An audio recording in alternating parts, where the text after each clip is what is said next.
আসসালামু আলাইকুম রহমতুল্লাহি ওবরাকাতু। ফারুকিস এগ্রো লিমিটেড থেকে আজকে অত্যন্ত গুরুত্বপূর্ণ একটি প্রতিবেদন নিয়ে আপনাদের মাঝে হাজির হয়েছি। সেটা হচ্ছে যারা ছাগল প্রেমিক, যারা ছাগল লালন পালন করেন বা একটা দুইটা ছাগল দিয়ে শুরু করেছেন, নতুন উদ্যোক্তা, তাদের দৃষ্টি আকর্ষণ করে আজকের এই প্রতিবেদনটি তৈরি করা। তো আজকের এই প্রতিবেদনে কিছু টপিক, যে টপিক নিয়ে কথা না বললে আসলে ছাগল থেকে লাভবান হওয়া বা ছাগল থেকে লাভ করা এটা খুবই মুশকিল। তো আমার এই ছাগলটা, যে বড় ছাগলটি দেখতে পারতেছেন, এটা 2-2.5 মাস হয়েছে বাচ্চা দিয়েছেন। 2টা খাসি বাচ্চা দিয়েছিল। তো দুর্বশত আমার একটা বাচ্চা মারা গেছে। তো আরেকটা বাচ্চা আপনারা দেখতেছেন আমি এটা পলো দিয়ে আটকে রাখছি। আসলে ছাগলের বিষয়টা হলো, বাচ্চা মার দুধ খাবে, তাকে বেশি দৌড়াদৌড়ি করতে দিলে বা করতে দিলে, হ্যাঁ, দৌড়াদৌড়ির লিমিট থাকবে। ও বাচ্চা, ওকে যদি একটু আটকে রাখা যায় তাহলে ওর গ্রোথটা ভালো হবে, দেখা যায় ও একটু তাড়াতাড়ি বড় হবে। ওই যে খাবারটা বা দুধটা ওর মার থেকে নিলেও খাইলো, সেটা তার শরীরে পরিপূর্ণ লাগবে। সে তাগিদে এইভাবে পলো দিয়ে আটকে রাখা। আর দ্বিতীয় বিষয়টি হচ্ছে যে আমার এই ছাগলটিকে এখনও আমি কৃমিনাশক করি নাই। 2-2.5 মাস, প্রায় 3 মাসের কাছাকাছি হয়ে যাবে, এখনও এই ছাগলটি গরম হয় নাই। তো এক্ষেত্রে আমার যে এই যে খাসি বাচ্চাটা, এও কিন্তু যে পরিমাণ বড় হওয়ার দরকার ছিল এই বয়সে, সে পরিমাণ বড় কিন্তু হয় নাই। তো এর পিছনে কারণ হলো, এদেরকে আমি আপনার কীটনাশক আবার করি নাই।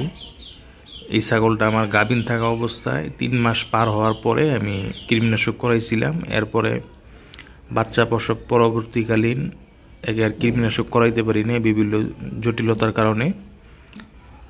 তো বড় ছাগলটা এটা অসুস্থ ছিল বাচ্চা দেওয়ার পরপরই। তো একে অনেক ট্রিটমেন্ট করানোর কারণে দেখা গেছে ওইভাবে আমি কীটনাশক করাই নাই বা অন্য কোনো করতে পারি নাই। তো এক্ষেত্রে যাদের ছাগল বাচ্চা দিছে, বাচ্চা দেওয়ার পরে গরম হচ্ছে না, 2-2.5 মাস চলে যাচ্ছে, অনেক ছাগল কিন্তু 2-4, 10, 12, 15, 20 দিন, 30 দিন বা 1 মাস 2 মাস এর মধ্যে কিন্তু হিটে এসে পড়ে, আবার গরম হয়ে যায়। কিন্তু আমার এই ছাগলটি রুচি মুচি সব ঠিক আছে আলহামদুলিল্লাহ, কিন্তু তাকে আমি এখন কয়েকটি ট্রিটমেন্ট করব। তার মধ্যে অন্যতম হলো যে ওকে আমি কৃমিনাশক করব। কৃমিনাশক করার 1 দিন পর থেকে লিভার টনিক এবং জিঙ্ক, এটা আমি 4 থেকে 5 দিন করব। বাচ্চাটাকেও করব, ওকেও করব। তো এটা করলে আমি আশাবাদী ইনশাল্লাহ অতি দ্রুত সে আবার গরম হয়ে যাবে, হিটে চলে আসবে। তো যারা ছাগল লালন করেন, 1-2টা দিয়ে শুরু করছেন, আসলে এই 2-4-5 মাস 6 মাস পরে আপনার ছাগল বিয়ানের পরে যে বাচ্চাগুলো আসবে, এই বাচ্চাগুলোই কিন্তু প্রফিট।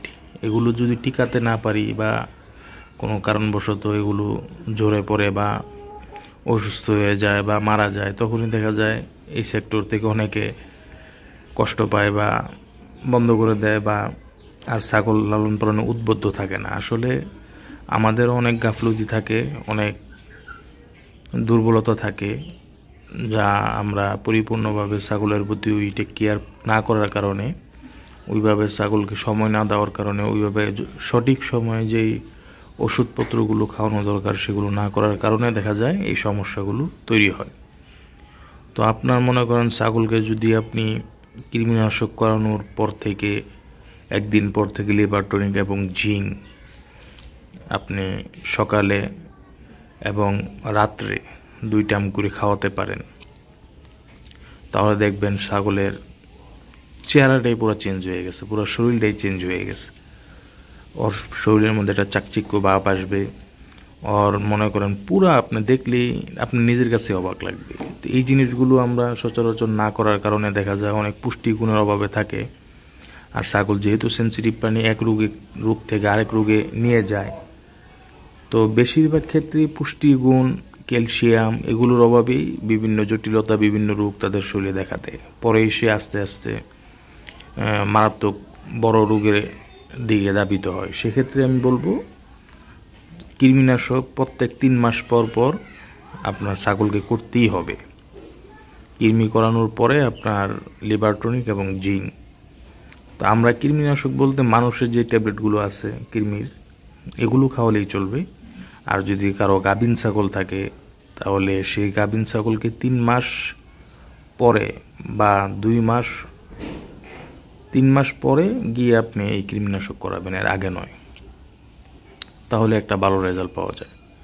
তো আশা করি আপনারা আজকের আলোচনা থেকে এটা উপলব্ধি করতে পারবেন যে যারা ছাগল নিয়ে কাজ করেন বা একটা দুটো ছাগল লালন পালন করেন, এগুলোর ক্ষেত্রে যদি মনোযোগী না হই সেক্ষেত্রে এগুলো থেকে লাভবান হওয়া খুব কঠিন।